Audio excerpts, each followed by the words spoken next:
Hello, everyone. I'm Faria Nasruddin, a program associate with the Wilson Center's Middle East program and project lead on the Middle East Women's Initiative.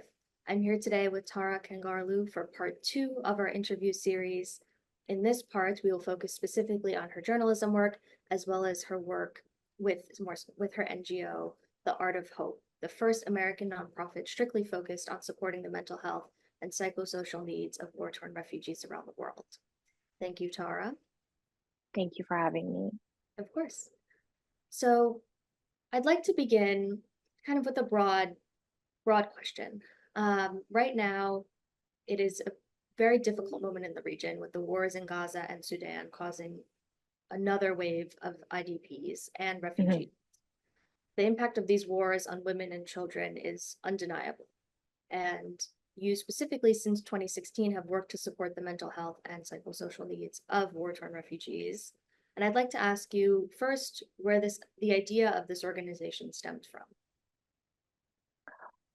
First of all, thanks so much for covering this topic. Unfortunately, mental health for long has been the least of priorities when it comes to aid work. And, the inspiration behind Art of Hope really came to me through my reporting in the field that started back in 2014. And as you know, 2014 was in some ways the height of the ISIS occupation in Iraq, the takeover of Mosul, and also Syria. And I spent a lot of time in Lebanon at the time, and I was covering, the large influx of Syrian refugees in Lebanon, a country that, as you know, has the highest number of refugees per capita in the world, with perhaps some of the least amount of support and aid. That includes almost now 2 million Syrian refugees. Of course, so many of them are not accounted for. They're not registered with UNHCR, as well as 500,000 Palestinian refugees that have been there for years. And Faria, in every single story I was doing in the region, whether it was Jordan, Lebanon, and Turkey, I couldn't help but wonder, how are these individuals who have been uprooted from their lives going to deal with the immense amount of trauma? And myself, I have dealt with trauma. I've lost family members to mental health, and so I understand trauma, but I also understand the importance of closure, right? And so whether I was doing a story on healthcare, education, the many host of political uh, challenges affecting the refugee population, and also the challenges of the host community, I couldn't help but to think really about this lack of mental health support. And I've had many meetings with various ministers and so on and so forth, and aid agencies at the time. This is 2014, 15, 16. And I realized no one's really focusing on this. And if I may share an anecdote, and I'll keep it short for the purposes of time, um, I uh, I spent some time with a Syrian refugee family from Daraa. They escaped, and they were living in the Sabra Shatila neighborhood in Beirut, that is home to majority Palestinian refugee population. And I remember this mom was telling me about how overnight they escaped, because either the children would be attacked or killed under an attack, or kidnapped and so forth. And whilst she was telling me the story, her daughter at the time, I think she was 11 years old, she was drawing. She was doing a small drawing in this dark room while I was interviewing her mom. And her mom was telling me about the anxiety, not using the word anxiety, but the different emotions that this girl was going through, and the various behavioral changes that she's seen. And when I finished the interview, Rula gave me this rose that she drew for me, and I took it home. And I lived in New York at the time, and I wanted to do a big story. I was with Al Jazeera America during that time, on mental health, and the impact of mental health on Syrian refugees. And I could not find any literature, any research, any good sources, and I couldn't find eight, INGOs, large INGOs at the time who were doing strong work on this, and all of this led me to take a step back and say, you know what, why don't I start something? And that's how Art of Hope was born in 2016 after many months of research in putting a nonprofit organization together. I'm by no means an expert in that department, but I did so just because I knew the need on the ground, and I also knew some incredible mental health professionals in the field who would carry out the work. And I'm talking about Lebanon because that's where we started our work, and continue to do so for some time, for a few years. And I'm very proud to say that we've expanded to Ukraine. We now have a program in Eastern Ukraine in Kharkiv, bordering Russia, as well as southern Turkey, northern Syria, and also Faria. Right now in Gaza, we have one program running that I'm extremely proud of, and I'm happy to share more about our Gaza mission with you. But that's just in short of how Art of Hope came about. Thank you. It's an incredible, incredible story. And I'll return to Gaza in just a second. I'd love to hear more about Sure. ongoing programming there. But first, I'd like to ask you about, your mission is mental health. And so I'd Yes. like to ask you about the link between mental health and psychosocial programming and what I typically think of in quotes, more mainstream programming that focuses on sort of capacity building, economic development, very sort of material, tangible outcomes. How are they intertwined? Do you see them as linked? And how do they come Absolutely. together?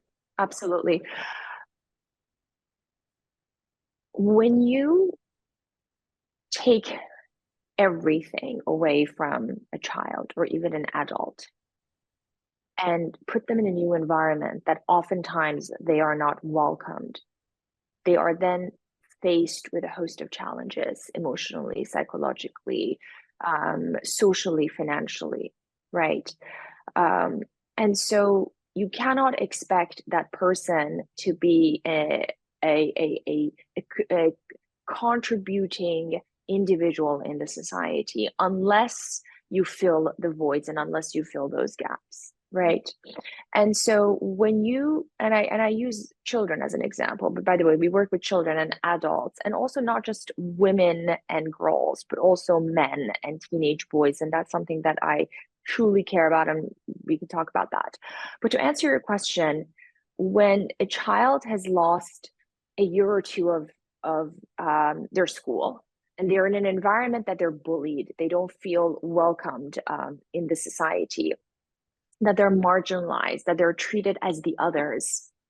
You can't put them in school or set up a makeshift school and have them excel or forget all the trauma that they've endured, right? And so that's why, and I've been advocating on this. I've had many meetings with various folks, especially in Lebanon, in the earlier years of the Syrian refugee crisis, how psychosocial programming and mental health support has to be intertwined with educational support and educational programming.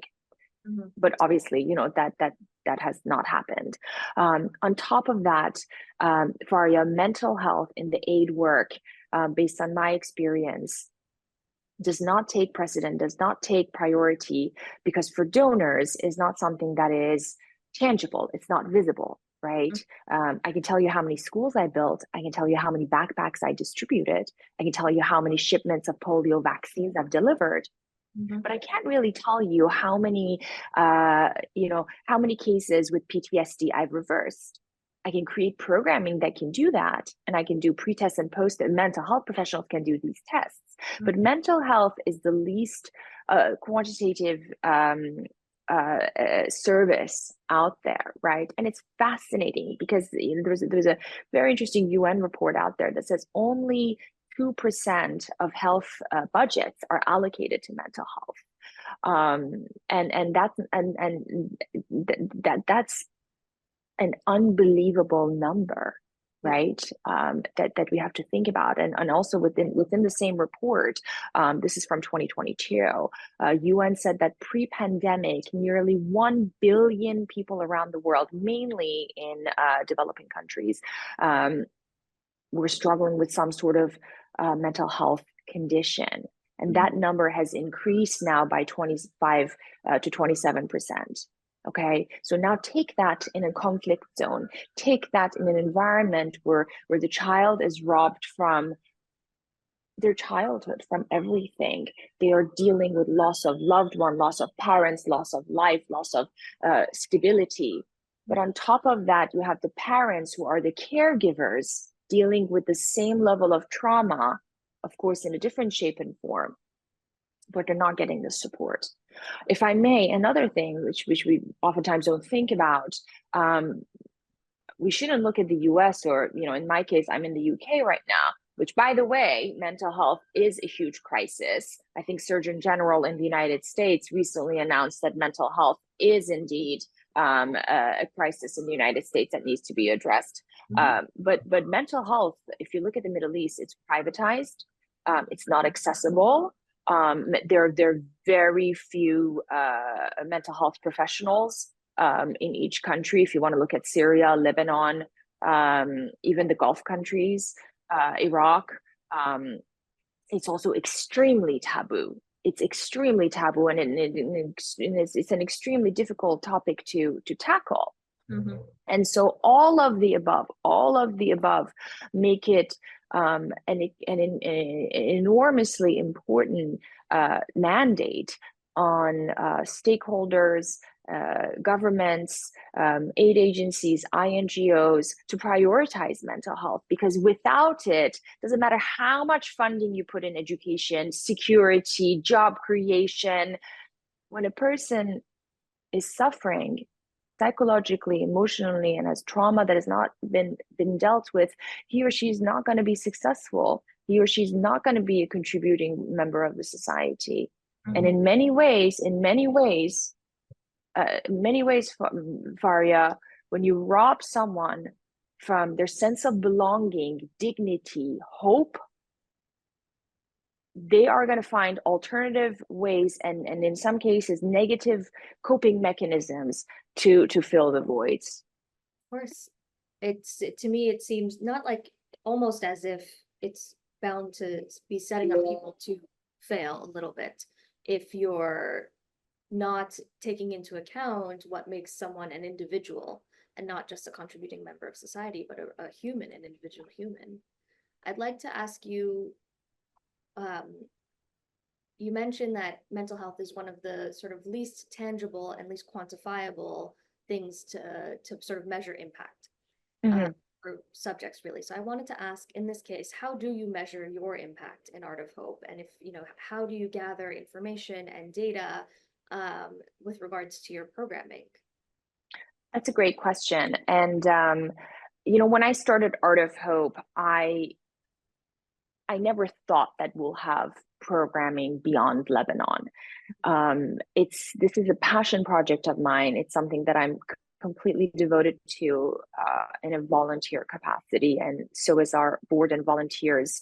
I also want to mention that all of our funding is from private donors, Faria. We're a small nonprofit, and the reason I kept it as such is because that allows us to be extremely bespoke. That allows us to see through every single project. And for me at Art of Hope, it was really never about numbers, but it was about the people that we serve and the families or the children that we can see who've been part of our program for many months or many years, right? In Ukraine, I'll give you the example of Kharkiv. We will now be going through the third year. So the last 2 years, we've been supporting the same 90 kids with a group of between 5 to 6 teachers and educators in this program that we're supporting. And these are all teachers, social workers, mental health professionals, caregivers that obviously are engaged in data collection, pre-test, post-test, and sending us reports, but also are part of our Art of Hope family and see the programming through. Um, uh, we throughout the programs, whether in Lebanon, Ukraine, southern Turkey, when we see unique cases that need extra attention, we have the ability to provide that as a small organization, as an extremely bespoke organization. We also care extremely about the caregivers because of what I've seen on the ground, right? You cannot expect a refugee mom, a mom who has lost everything, to care adequately for their children, right? When they themselves need mental health support. In Ukraine, all of our teachers, they themselves are living under the war, right? They need support. In Gaza, the same, right? So you understand what I mean. And so everything is bespoke, and everything is seen through by our advisors, and also the caregivers in the field. I'll give you the example of Turkey, if I may. So after the earthquake last year in Turkey, in southern Turkey and northern Syria, it took me about 4 months, 3 months, to understand, okay, how do we support the Syrian refugee community in southern Turkey? That's a region that I spent a lot of time in. And I knew that these are people who have been re-traumatized. They have been displaced once more. And so we decided to focus on the Syrian refugee community in southern Turkey. And by the way, your viewers and yourself know the sort of anti-refugee sentiments that have been ongoing in parts of Turkey. And so you can imagine the lack of support for the community. And so we spend months identifying caregivers to help them, to then have them help the children, if you so will. And that's what we did. And that really was effective, because the amount of trauma that our beneficiaries have endured was multifold. And without caring for the adults and caregivers, you cannot provide adequate mental health support. I can talk about this for hours, but another point that I think is vital is the sort of understanding that you cannot also hire and bring in foreign mental health professionals to work in the field. You can bring foreign professionals to do training, right? But I cannot have a psychologist or psychiatrist, art therapist, social worker from New York or London go work in Gaza or Gaziantep or Kharkiv, because mental health, some of the foundations of mental health is trust. And I'm saying this as a journalist. I'm not a mental health professional, but understanding the society, the socio-political, cultural, religious nuances in every society is vital if you want to do adequate mental health work. And that's why we spend so much time forging partnerships with local partners on the ground. Of course, it's about trust, and in many cases too, these programs have to be culturally sensitive and embedded in their own context. 100%. So just to pivot a little bit more now, I'd like to return to Gaza and talk a little bit about, I'd like you to explain your ongoing programming and initiatives there, and I'll couple it with the second question is that, the conflict, the war in Gaza is ongoing.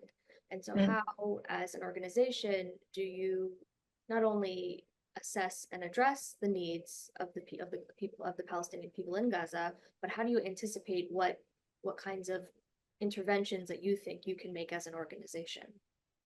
Sure. Something stood out with me a few months into the horrific events that are unfolding, that are continuing to unfold in Gaza, is that the sort of term that came about, that people in Gaza are not having PTSD, post-traumatic stress disorder. Rather, they're having chronic traumatic stress disorder. Because if you look at the numbers prior to the current war, over 50% of children in Gaza suffered from some sort of anxiety and some sort of PTSD. So just take that number and take it to this chronic state of anxiety, this chronic state of trauma and fear. And quite frankly, myself, like so many others, there are no words to describe what has been witnessed on the ground, and is being witnessed on the ground. We have been at Art of Hope lucky enough to have the right friends and partners to work with, and we have a small program that supports around 50 kids in Al Mawasi and Deir al Balah. And we've started this program in the beginning of summer. And this is in partnership with an organization called Child Smile. And when I say an organization, these are a group of theater students, artists, actors, actresses, playwrights. They set up this program during the war to work with these children to do play therapy activities, to just bring them back a moment of childhood faria. I'm a big believer and very adamant on the fact that you cannot do adequate trauma relief work in an active war zone. Mental health support and trauma relief, if you want to do it right, it's a rehabilitation work that has to be done in the rehabilitation phase, okay?